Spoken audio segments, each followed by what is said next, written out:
How do you bleed a brake master cylinder?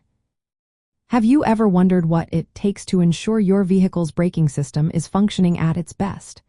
A well-maintained brake system is essential for safety on the road.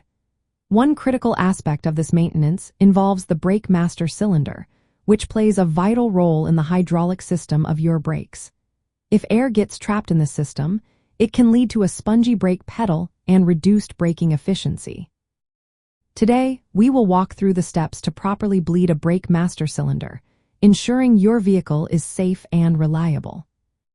First, gather the necessary tools and materials. You will need a brake bleeder kit, a wrench that fits the bleeder valve, a container to catch the brake fluid, and fresh brake fluid suitable for your vehicle. Make sure to wear gloves and safety glasses to protect yourself from any spills. Begin by locating the brake master cylinder, which is typically found near the back of the engine bay. Check the fluid level in the reservoir. If it is low, fill it with the appropriate brake fluid. This step is crucial because you want to ensure that the master cylinder has enough fluid to work with during the bleeding process. Next, you will need to find the bleeder valve on the brake caliper or wheel cylinder. This is usually a small valve that can be opened to allow air and fluid to escape. Start with the wheel farthest from the master cylinder, which is usually the rear passenger side. Using the wrench, carefully open the bleeder valve. You may want to have an assistant press the brake pedal while you do this. As your assistant presses the pedal, fluid and air will escape through the valve. Once the pedal is pressed down, close the valve before they releases it. This prevents air from being sucked back into the system. Repeat this process several times until you see a steady stream of brake fluid without any bubbles coming out of the bleeder valve.